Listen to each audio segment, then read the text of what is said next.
अब डिस्कस कर लेते हैं सेल ऑर्गेनेल्स के बारे में। तो जो सेल के अंदर की साइड में स्मॉल ऑर्गन्स पाए जाते हैं, लाइक एज न्यूक्लियस हो गया, माइटोकॉन्ड्रिया हो गया, राइबोसोम हो गया, उन्हीं को क्या बोलते हैं? सेल ऑर्गेनेल्स बोलते हैं। ओके। एक चीज़ और, सेल के अंदर कंप्लीटली रूप से फ्लूइड भरा हुआ रहता है, उस फ्लूइड को क्या बोल देते हैं? साइटोसोल बोलते हैं। ठीक है। अब जो सेल ऑर्गेनेल्स हैं प्लस साइटोसोल है, इन दोनों को मिला के साइटोप्लाज्म बोलते हैं। अगर कोई पूछे साइटोप्लाज्म का मतलब क्या होता है, तो सेल के अंदर जो भी कंटेंट पाए जाते हैं उन सभी को मिक्सअप में क्या बोलते हैं? साइटोप्लाज्म बोलते हैं। और वो कंटेंट क्या है? Cell organelles plus cytosol. Cytosol क्या है? फ्लूइड है। सेल ऑर्गेनेल्स जो स्मॉल ऑर्गन्स हैं वो हैं। ठीक है। अब वन बाय वन देख लेते हैं कि कौन कौन से सेल ऑर्गेनेल्स होते हैं और उनका क्या क्या फंक्शन होता है सेल के अंदर, और वो किस तरीके से अपना रोल परफॉर्म करते हैं। ठीक है। तो फर्स्ट वन है अपने पास न्यूक्लियस। तो जितनी भी अपनी बॉडी की सेल्स होती है उन सभी के अंदर न्यूक्लियस होता है, लेकिन जो मैच्योर आरबीसी, जो अपनी मैच्योर रेड ब्लड सेल होती है, उसके अंदर क्या न्यूक्लियस नहीं होता है। और न्यूक्लियस का मेन फंक्शन क्या होता है? सेल डिवाइडिंग का। सेल डिवीजन किसकी वजह से हो पाता है? एक सेल से दो सेल तभी बनेंगी जब उस सेल के अंदर न्यूक्लियस होगा। अगर न्यूक्लियस नहीं है तो वो सेल डिवाइड नहीं होगी कभी भी। ओके। तो अब बात कर लेते हैं इस न्यूक्लियस के बारे में। न्यूक्लियस क्या होता है? तो सबसे बड़ा जो सेल ऑर्गेनेल्स है वो कौन होता है? न्यूक्लियस ही होता है, जो कि एक मेम्ब्रेन के थ्रू कवर्ड रहता है। और उस मेम्ब्रेन को क्या बोलते हैं? न्यूक्लियर एनवेलप बोल देते हैं। ओके। अब सवाल आता है कि इसके अंदर कौन सी चीज़ें प्रेजेंट होती है और ये किन किन चीज़ों का फॉर्मेशन करता है या क्या क्या फंक्शन परफॉर्म करता है। तो जो अपना जेनेटिक मटेरियल होता है डीएनए की फॉर्म में न्यूक्लियस के अंदर स्टोर रहता है। ओके। अब जब सेल नॉन डिवाइडिंग सेल्स होती हैं, जैसे कि सेल को डिवाइड नहीं होना, अभी वो नॉर्मल कंडीशन में प्रेजेंट है, तो जो ये जेनेटिक मटेरियल है, जो डीएनए है, ये क्या एक धागे के रूप में प्रेजेंट होता है न्यूक्लियस के अंदर। और उस धागे को क्या बोलते हैं? क्रोमेटिन बोलते हैं। लेट सपोज कि अभी सेल को डिवाइड होना है, उसको अपने को डिवाइड करके दो सेल बनानी है, तो क्या होंगे? ये जेनेटिक मटेरियल जो डीएनए है यानी जो क्रोमेटिन के फॉर्म में, ये आपस में आएंगे, पास आएंगे, और ये जुड़ के आपस में क्या करेंगे? क्रोमोसोम का फॉर्मेशन कर लेते हैं और उसके बाद सेल डिवीजन परफॉर्म होता है। सेल डिवीजन नेक्स्ट टॉपिक रहेगा, उसमें अपन डिटेल में देखेंगे कि किस तरीके से ये क्रोमेटिन पास आते हैं और एक नई सेल डिवाइड करके नई सेल बनाते हैं। ओके। नेक्स्ट आता है, इसके अंदर आरएनए भी पाया जाता है। मोस्टली रूप से जो आरएनए होता है वो, उसका काम क्या होता है? जो प्रोटीन सिंथेसिस में हेल्प करता है। ठीक है। एक और लास्ट और इम्पोर्टेंट चीज़ न्यूक्लियस के बारे में, इसके अंदर एक रफली स्पेरिकल स्ट्रक्चर पाई जाती है जिसे क्या बोलते हैं? न्यूक्लियोलस बोलते हैं। अब ये न्यूक्लियोलस क्या करेगा? राइबोसोम का फॉर्मेशन करता है। अब राइबोसोम क्या होते हैं? राइबोसोम का मेन फंक्शन होता है प्रोटीन सिंथेसिस का। ओके। तो ये था न्यूक्लियस के बारे में। अब बात कर लेते हैं नेक्स्ट सेल ऑर्गेनेल्स की। नेक्स्ट सेल ऑर्गेनेल्स है राइबोसोम। तो जैसा कि आप जानते हैं राइबोसोम कहाँ बनता है? न्यूक्लियस के अंदर बनता है। और इसका फॉर्मेशन कौन करवाता है? एक स्ट्रक्चर पाई जाती है न्यूक्लियस के अंदर, वो होती है न्यूक्लियोलस। अब जैसे ही न्यूक्लियस के अंदर राइबोसोम बन जाएगा तो अब ये राइबोसोम से बाहर आ जाएगा। राइबोसोम से बाहर आके रफ एंडोप्लाज्मिक रेटिकुलम नाम का दूसरा सेल ऑर्गेनेल्स प्रेजेंट रहता है सेल के अंदर, उससे अटैच हो जाता है। ठीक है। और ये राइबोसोम किस किस से मिलके बना होता है? राइबोसोम आरएनए प्लस प्रोटीन से मिलके बना हुआ होता है। अब जैसे ही अब ये बाहर आ जाएगा, रफ एंडोप्लाज्मिक रेटिकुलम से अटैच हो जाता है। अब क्या होगा? इसके अंदर आरएनए प्रेजेंट है, मोस्टली रूप से कौन सा वाला? आरएनए, जो राइबोसोमल राइबोन्यूक्लिक एसिड होता है वो प्रेजेंट है। अब क्या होगा? जैसे ही सेल के अंदर एमाइनो एसिड्स आएंगे बाहर से, जो प्लाज्मा मेम्ब्रेन के थ्रू एंटर कर जाएंगे, तो क्या होगा? राइबोसोम उनको अपने अंदर ले लेगा और जो आरएनए की हेल्प के थ्रू क्या होंगे? एमाइनो एसिड जुड़ के प्रोटीन का फॉर्मेशन कर लेते हैं। ठीक है। अब सवाल आता है कि ये प्रोटीन क्यों बनाते हैं और ये प्रोटीन किस तरीके से अपना रोल अदा करती है सेल के अंदर। तो ये प्रोटीन बनाते हैं, जो ये जब भी सेल के जो प्लाज्मा मेम्ब्रेन है उसके अंदर कोई डैमेज हो गया, लेट सपोज कि प्लाज्मा मेम्ब्रेन बाहर से सेल को कोई इंजरी हुई है और प्लाज्मा मेम्ब्रेन डैमेज हो गई, तो उसको रिपेयरिंग का काम कौन करेगा? ये प्रोटीन ही करती है, जो कि कहाँ पे बनती है? राइबोसोम के अंदर बनती है, राइबोसोम के द्वारा बनाई जाती है। ओके। तो मेन काम क्या होगा इसका? जो प्लाज्मा मेम्ब्रेन रिपेयरिंग का काम होता है प्रोटीन का। अब बात कर लेते हैं नेक्स्ट सेल ऑर्गेनेल्स की, तो वो है एंडोप्लाज्मिक रेटिकुलम। तो जो एंडोप्लाज्मिक रेटिकुलम क्या होता है? एक इंटरकनेक्टिंग मेम्ब्रेनियस कैनाल की तरह होता है। और इसके दो टाइप होते हैं, smooth endoplasmic reticulum and rough endoplasmic reticulum.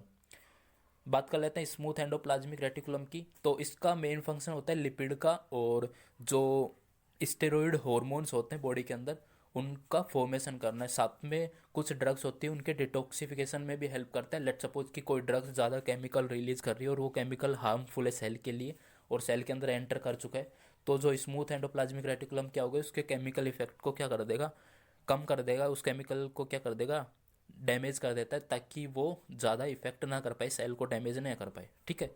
अब जो ये लिपिड बना है, जो स्मूथ एंडोप्लाज्मिक रेटिकुलम के द्वारा लिपिड बनाया गया है, इसका काम होता है कि जो प्लाज्मा मेम्ब्रेन की रिपेयरिंग में, रिप्लेसिंग में काम करता है, हेल्प करता है।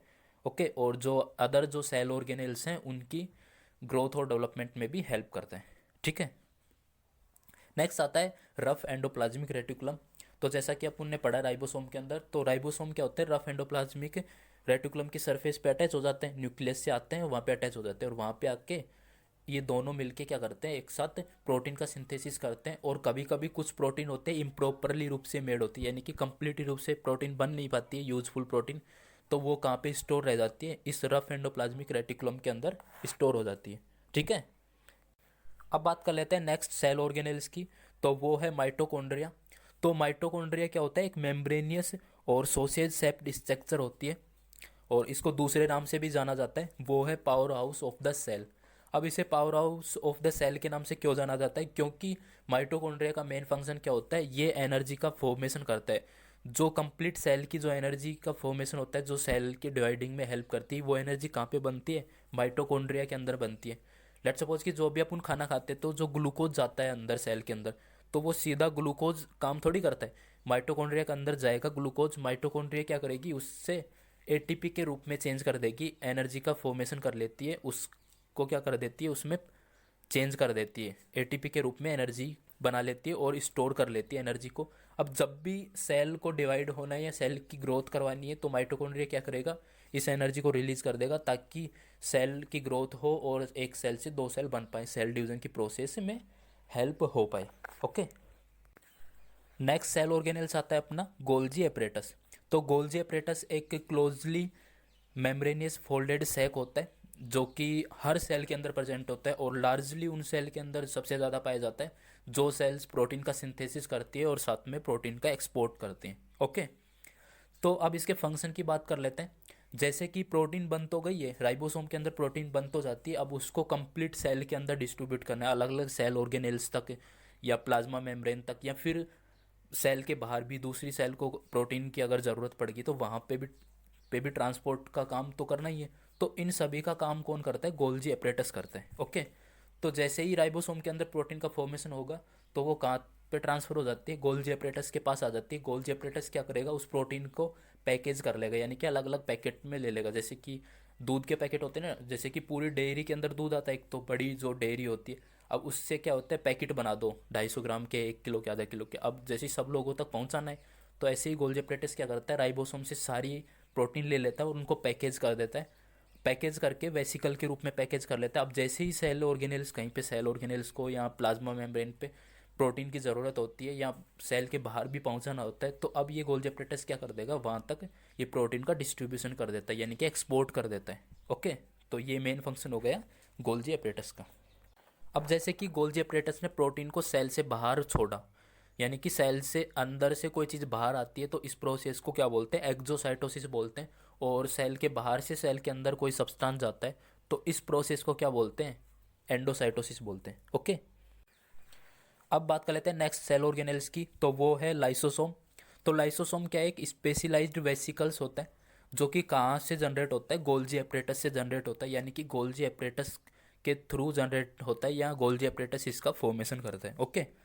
तो जो लाइसोसोम होता है उसके अंदर डाइजेस्टिव एंजाइम पाए जाते हैं, कुछ स्पेसिफिक टाइप के डाइजेस्टिव एंजाइम पाए जाते हैं। उनका काम क्या होता है, जैसे सेल के अंदर कुछ एक्सेसिव पार्ट हो गया, जैसे कि एक्सेसिव पार्ट है या कोई डैमेज पार्ट है, उसको बाहर निकालना, और साथ में कोई भी बैक्टीरिया या वायरस सेल के अंदर इन्वेड हो चुका है, सेल के अंदर एंटर कर चुका है, तो उनको डिस्ट्रॉय करने का काम करता है कौन, लाइसोसोम। ओके। अब आता है नेक्स्ट और लास्ट जो सेल ऑर्गेनेल्स है, वो है साइटोस्केलेटन।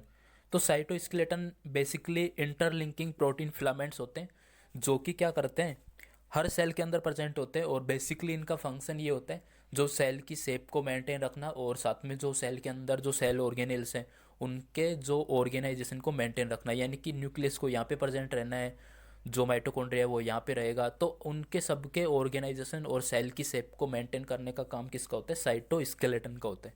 ओके, तो बेसिकली इसके तीन पार्ट होते हैं या तीन टाइप्स होते हैं साइटोस्केलेटन के अंदर। माइक्रोफिलामेंट होते हैं, माइक्रोट्यूबुल्स होते हैं और सेंट्रोसोम्स होते हैं। अब बात कर लेते हैं सबसे पहले माइक्रोफिलामेंट की। तो माइक्रोफिलामेंट स्मॉल प्रोटीन फाइबर्स होते हैं जो क्या करते हैं, सेल की जो स्ट्रक्चरल सपोर्ट को मेंटेन करने में हेल्प करते हैं, ताकि सेल अपनी पोजीशन में मेंटेन रहे। अगर वो जैसे कि राउंड शेप में तो राउंड शेप में ही रहे, वो उसकी शेप चेंज ना हो। तो उनमें सब में जो अपना रोल प्रेजेंट करता है वो कौन होता है?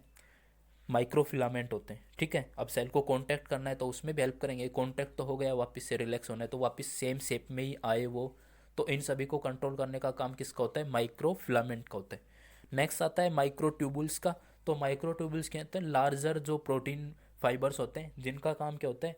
जो सेल के अंदर सेल ऑर्गेनेल्स को मूवमेंट करना है। लेट सपोज कि गोल्जी एपरेटस को एक जगह से दूसरी जगह पे जाना है प्रोटीन लेके, ठीक है, राइबोसोम न्यूक्लियस के अंदर से बाहर आएंगे। इन सभी को कंट्रोल करने का काम कौन करता है?